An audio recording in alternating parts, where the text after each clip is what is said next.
Have you all met Stephen and Jim? Our guys over there? Do you all know them? They've been here a while. The wiring regs first came out in 1882, which is, funny enough, the same year Jim was born. Cheers, mate. It's not a problem. It was only 4 pages then, in 1882. 4 pages. It had the same basic ethos, though. Don't blow anything up, don't kill anybody, don't kill any animals. That was basically what it said. And it even had a line about inspection and testing in it, saying sometimes you can't find a fault unless you probe with voltages and currents. So even in 1882, hey, that villa's getting a bit closer, isn't it? So even in 1882, we had to do some sort of testing. And, oh, hey, I'll tell you what. I'm glad there isn't a film crew here today, because everything couldn't go wrong. Can you edit that out? Never mind. Now, the book is a bit bigger, about 550 odd pages, there or thereabouts. And a lot of it has changed mainly because of these group, the International Electrotechnical Commission. And this is the international body that writes the standards. They then filter down to different geographic regions. And politically or not, geographically, we're in Europe, and we're never going to move physically from that. So our European body is Senelec. The IEC write the standards, and it falls down to Senelec. Senelec tweak, approve, alter, change, and then we, as part of Senelec, have to adopt the technical intent of those standards. So we will take on board what is from Senelec. We don't have to take it word for word. We can tweak it, we can change it, we can alter it a little bit. And we can have our own special things. Ring circuits. Not many people have rings. Steel-wired armoured, not many people have that either. But we have to form the technical intent of these IEC and Senelec documents. And in theory, it's a great thing, because you could pick up a copy of a German regs, a Norwegian regs, a Spanish regs, and they would be in the same order. They'd have the same pictures. Because at the end of the day, it's just physics. That's all it is. Different things in different countries, weather changes and different elements change, but physics stays the same. That's why we're better than plumbers, because we're physics. We deal with physics. So the reason they change is partly because of these IEC standards, the Senelec standards, chopping and changing and moving things around. But it's also an opportunity to clarify existing regs, which is a posh term for saying fix anything that was wrong. Because sometimes these things do go wrong. So they have to tweak and change them. Bonding. How often do we change the bonding? Let's bond that metal window frame. Let's not. Supplementary and bathroom, it always keeps changing. So it's a chance to clarify some regs. So sometimes it's about us. Sometimes it's a chance to take on new technology, like those maintenance-free junction boxes. Remember when they came out a few years ago with a little MF symbol on? That was a brand new technology. It didn't exist in the regs. So we've got a chance to take on the international requirements, the European requirements, our own requirements. And it's also a chance for us to have a say. Did any of you guys see the DPC, the draft for public comment? Yeah? Couple of people? Anybody never heard of it? Couple of people? The draft for public comment is whenever there's a regs, whenever there's a standard coming out, they'll make this free draft for public comment. And what you can do is you can go on the BSI website and download it. You can read it and you can comment. Your comments make a massive difference as to what goes in the standard. Does anybody do fire alarms, domestic fire alarms at the minute? 5839 Part 6? Couple guys? Yeah. 5839 Part 6 is currently up for review. If you have ever sat there and said, this is rubbish, it's a genuine chance for you to comment. And there's 2, 3 bits in this presentation where what you said, either direct to BSI or through us, has really made a difference. So if you ever see an email from us saying there's a DPC out, take your time, if you've got it, have a look and put some comment in. If you think something is terrible, it's your real, genuine chance to comment on it. And it does make a difference. But for now, we've got the 18th. Came out a couple of weeks ago. 1st/2nd of January, because the 1st was a Sunday. And we now have 2 regs, in theory. We've got the 17th, Amendment 3, and we've got the 18th. And for 6 months, we can work to either or. From the 1st of January 2019, every design you start must be to the 18th. So if you're starting something now, it's worth clarifying with your client what standard you're working to. It doesn't matter from our side of things as long as you clarify it, because there might be a cost difference. Ask your client what they want. You can design it to either or. What you can't do is cherry pick. You can't pick a bit from this and a bit from that. It must be either the yellow book or the blue book. And in theory, it's the same sort of thing. It's all split up into its same 7 parts. It's all got a lot of information in. But a lot of the changes haven't really altered anything. There's a lot of words. And what we're going to do today, hopefully, is show you where some of the changes are just words. Because some of the changes haven't impacted a single thing that we do. It's just gone from having a few lines to a lot of lines, or a few pages to a lot of pages. So we'll go through and hopefully get a good idea of where the changes are, the ones that have impacted you, and the ones that generally don't make much of a difference, just added some more words and some more pictures. Right, part 2, definitions. We'll do the exam and qualification bits at the very end, but if you ever see somebody doing the 16th, 17th, now the 18th exam, the 3 most important parts of the book are your contents, your index, and your definitions. And you'll see people doing the exam and flicking through 500 odd pages to try and find one phrase. Look at the back, and it tells you what that phrase is and what page it's on. Look at the front, and it'll tell you what section to go to. Or look in the definitions, and it will explain what something is. It sounds really obvious, I know, but if you're doing a test, you tend to forget this, and you tend to thumb your way through the book, and it's hard to find something. Definitions really help because it clarifies certain elements. Now, there are a lot of definitions in part 2, and it has grown considerably. We've only picked out the ones that we think are pertinent. And the first one is backup protection. It's a new definition, but it's an old concept. It talks about having an upstream protective device with a higher Ka rating than downstream protective device, and therefore you can put that downstream protective device on an installation with a bigger Ka, because it won't blow up. So here, in this building, you might have 20K, might have 28K. You could put a 6K device. If you've got a 33K upstream, that'll take the fault. Standard concept, we've used it for dozens of years, hundreds of years, but they've just clarified it. So they've put a definition in of something that we already knew, but it does help because it's a real, genuine concept. And they've also put a definition in of coordinating electrical equipment, which basically means put the right equipment in the right order, which is kind of, again, what we've done forever and a day. We've always made sure things work, but now they've just clarified it a wee bit. And this one has a little bit of a knock-on effect later. Now, if you haven't noticed, I am a little bit northern. I do apologise, it's not contagious, you're all right on the front. But I went to the college in Hartlepool, Hartlepool College of Further Education it was called. And our teacher was Jones, Mr. Jones, if he heard you. He was a big, gruff northern fella.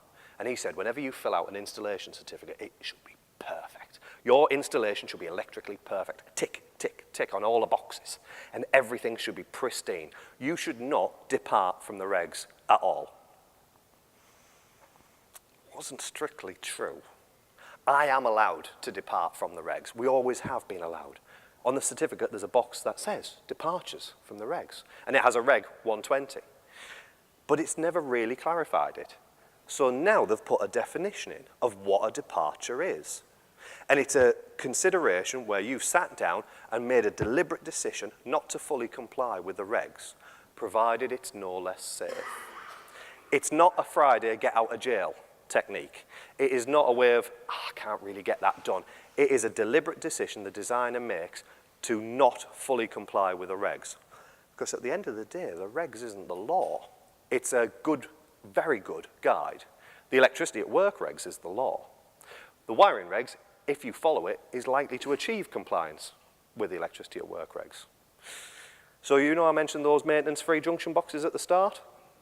Technically, if you'd have used them before they were recognised in the regs, you should have wrote that up as a departure because it wasn't a recognised thing. Now they've just clarified what a departure is. They've just put some words to what we knew was already there. So they've always had a reg to allow us to do it, but now they've just clarified what it actually means. A little bit like selectivity. We used to call it discrimination. Now it's just got a slightly different word. So if there's a fault there, we want overcurrent protected device 2 to blow, not overcurrent protected device 1. Pretty standard? Yeah? Nothing earth-shattering there. They've just clarified it. But along with coordinating electrical equipment, selectivity, there'll be a little bit further on that might have a bit more of an impact on us. Now, there's a lot more definitions in there. There's stuff about energy efficiency and a lot of other elements, but that's the main key changes. Nothing too earth-shattering there, I don't think. Now this is where we start getting into the actual useful body of the regs. This is where it tells us what we need to do.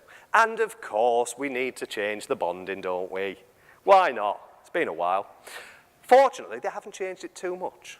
All they've done is put a little phrase in saying, where you've got a metallic pipe with an insulating insert, it need not be bonded. It doesn't tell you that you should not do it.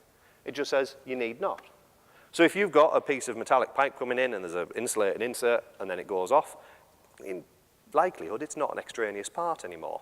So therefore you don't need to bond it, which is kind of what we've been doing for a while in theory. They've just put a little note at the bottom of the regs. Now, as I say, it doesn't say you must not bond it. So in some cases, you might have quite a lot of metal pipe coming in and then an insulating insert. In that case, it might be easier or safer or better to bond it. Or you might have a lot of metal pipe going after the insulating insert, in which case you might want to bond it. It just says you need not. So it's clarified something that if something isn't extraneous, you don't have to bond it, which has always been the case. And it's a little bit similar for our disconnection times. They haven't changed the actual disconnection times. We've still got 0.1, 0.4 and all that good stuff. Still got 5 seconds for distribution circuits. All I've done is increased it from 32 to 63 amps. Same basic rules, same basic requirements. I'd say I've nearly built a balcony now. This bit, though, is where you changed the regs. Your comments, whether it was direct to BSI or whether it was through our surveys or whether it was through the regions that you interacted with, genuinely altered this. In the yellow book, it says all sockets must be RCD protected, unless you do a risk assessment or put a sticky label on them. So you can risk assess or sticky label the RCD away from a socket. The proposal in the blue book was to say all sockets shall be RCD protected, everywhere. I don't have a problem in houses, offices, small offices, shops and things like that, but in somewhere like this, in a hospital, in a school, you might not want every single socket RCD protected. So the committee that was writing this part of the regs took on board everything that the industry said and changed it. They were going to just say all sockets shall be RCD protected, but because of your comments, they didn't. They put the risk assessment back in. So you can still emit an RCD for a risk assessment in a non-dwelling, providing you do a risk assessment on that install. Technically, it should be the client that does the risk assessment, led by somebody skilled electrically. Because most of your clients are electrically uneducated, because that's why they've got you in. So they don't really know what they're doing. But a risk assessment can still be done to emit an RCD for a socket, which for some installations is absolutely necessary. It's very, very good to keep that in. They've removed the sticky label though. So you can't put a sticky label on to emit an RCD. But you can still do the risk assessment, which is a very, very useful thing. Very useful thing for us. I was chatting with a guy who provided socket outlets for freezer wagons. Pull up, plug in, charge overnight. He doesn't want to put an RCD on that. He's got 120 grand's worth of stock in there. If that trips out, how does he know? He's never going to know. The driver's asleep. So that, he could do a risk assessment to emit the RCD. But they have put a little line in to say that every lighting circuit in a dwelling shall have an RCD on it. But to be honest, we're kind of doing that now, aren't we? It's almost impossible to avoid RCDs in houses nowadays. But they've just put a reg in to say every lighting circuit shall have a RCD on it and in dwelling. So that's okay.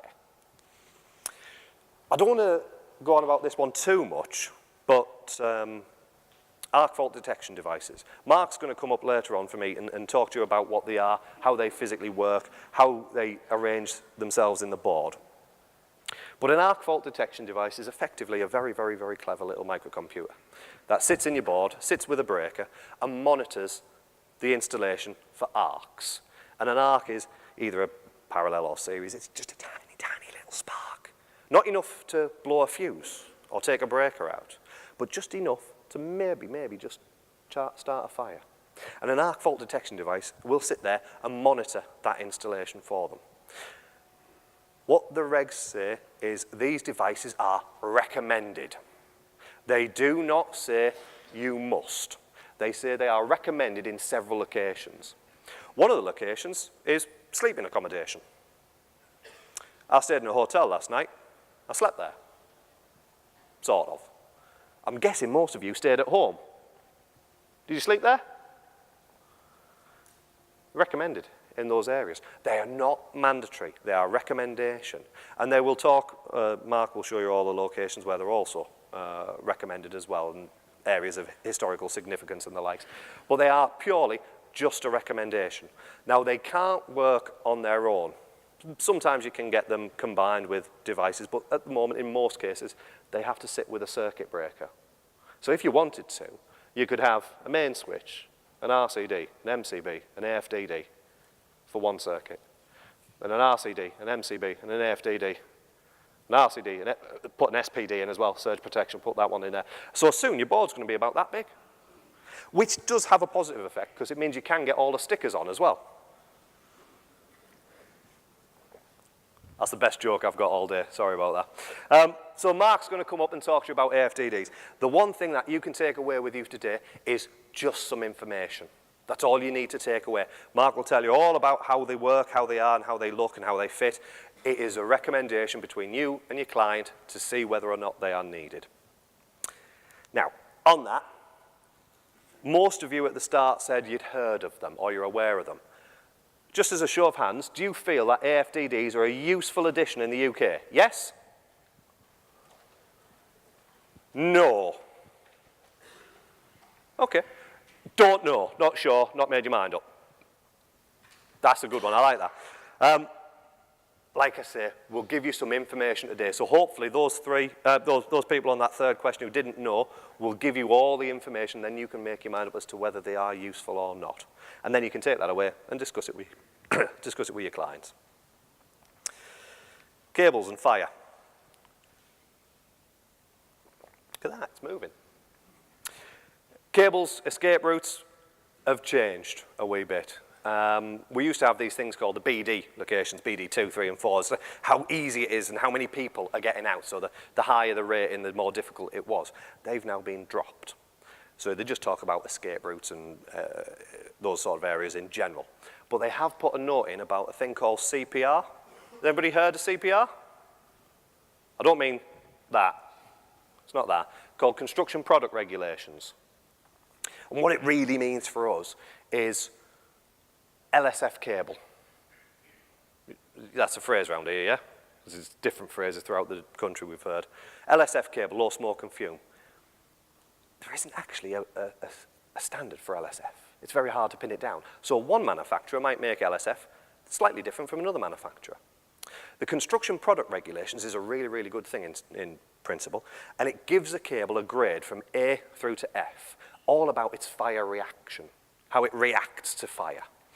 And an A-grade cable has a really good reaction. An F-grade cable is something that is completely untested and completely unproven and is probably dodgy in reality. Have you heard of a charity called the Approved Cables Initiative? No? It's not, it's not really that well known, but it's a very, very good thing. They showed me a video about bad cable. And it was a warehouse, probably 4 times the size of this auditorium. And they had a pile of cable in the corner. And then the camera panned out. And it wasn't just in the corner. And it kept going and kept going and kept going. The whole warehouse was full of dodgy cable that had been seized in 3 months. They have to empty this warehouse every 3 months. All dodgy cable. I was chatting with a consultant who went on site the other week and was looking at some fire alarm. And as he pulled the cable down, it just didn't feel right. There was something wrong. And then he opened it up and had a look. And as he did that with a cable, it disintegrated. Brand new, just been installed that week. And when he started chatting with the contractor had bought it from some unknown website because it was 10 quid a drum cheaper. He had to take 20,000 meters of this fire alarm cable out and then put it back in. How much did that cost? Save 10 quid a drum. You had to do the job twice. CPR is a really good thing, and it tells you how good your cable is in terms of its fire reaction, A through to F. So an A-grade cable might be bare copper pyro, for instance. An F-grade cable, as I say, is very little. There were going to put a phrase in the regs about a certain quality of cable. You must use CCA. There's little letters about its droplets and how much smoke it makes, or ECA, which is quite handy for us. They didn't. They've just said you must consider CPR. Now, if any of you guys do data install, the regs for data talk about a quality of cable CCA rating. And it's dead easy to do. You just go into the wholesaler and make sure you buy the drum that has got CCA rated Cat5 cable or Cat6 cable on it. If your client's asking you to have a CPR rating cable of D, C, ECA, whatever it may be, just make sure you buy the right one. It's all manufacturer driven. It's all listed on their drum. They have to have a declaration of performance. You just have to get the right cable. So it doesn't say you must use a certain type or quality. It just says take consideration of it. This one's changed a bit though. Fitting many surge protection devices? Anybody fitting them frequently? Oh, quite a few. The part in the regs for SPDs was always very difficult to read. They had a calculation that talked about working out the length of the HV feed coming into the transformer that's feeding the building. How are you going to find that out on a retrofit? If it's a new job, it's not so bad. But on a retrofit, how on earth do you know that? And it talked about these areas where it's very difficult, or it might be easy to lose things if there's a lightning stroke. And it was very, very hard to read. What they've done is made it a little bit clearer. They had this thing called the AQ rating that talked about number of thunderstorm days per year, which reality was nowhere in the UK.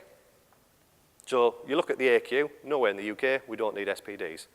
And then there's a list of things where, actually, if there is a lightning stroke, you might want to fit it. So for instance, if there is consequences that could result in injury or loss of human life, then you might want to fit an SPD.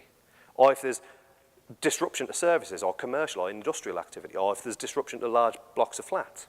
I was chatting with a guy actually from a lightning protection company Wednesday, and I thought he was going to try and sell me everything under the sun.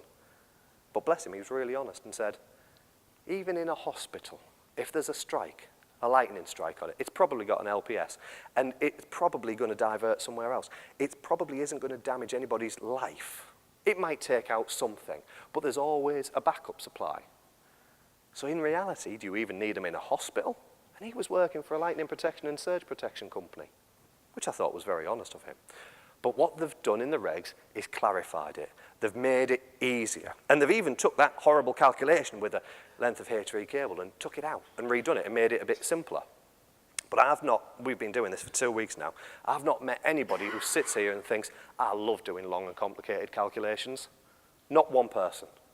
So what we've done to make life a little bit easier for you is the calculation that's in the regs is still a little bit long-winded and still a little bit difficult. So we've made something for you. So all those guys who said they've never been on the ECA website, if you want to do a risk assessment for surge protection devices, you can use our calculator. And you calculate the CRL, the calculated risk level. You put some info in, it tells you on the website what values to put. If you don't know, you either put a 0 or 1. You press equals, and then at the top, it gives you a number. And if it's higher than, it'll tell you surge protection devices must be fitted. If it's lower than, it'll tell you surge protection devices are not needed. It's just a nice little free tool. Free. Costs that much. I like free. So on our website, there's this surge protection calculator that you can use to work out whether or not you need surge protection. Put some numbers in, press OK, and it's away. Nice? Yeah, I like that. I like the fact that it's free. Oh, this is a good one. Isolating and switching. Non-automatic, local and remote isolation switching measures for the prevention of removal of equipment with electricity powered with machine safety. It's a catchy title, isn't it? 3 pages. And do you know what it means? Nothing. Doesn't alter anything that you have ever done before. Put switches in, put isolators in, be aware of the machine safety standards. It's pretty much that. It's 3 pages of just information for you. Doesn't change how you guys do it. So when you see brand new Chapter 46, there's nothing that changes what you physically do. A lot of just words.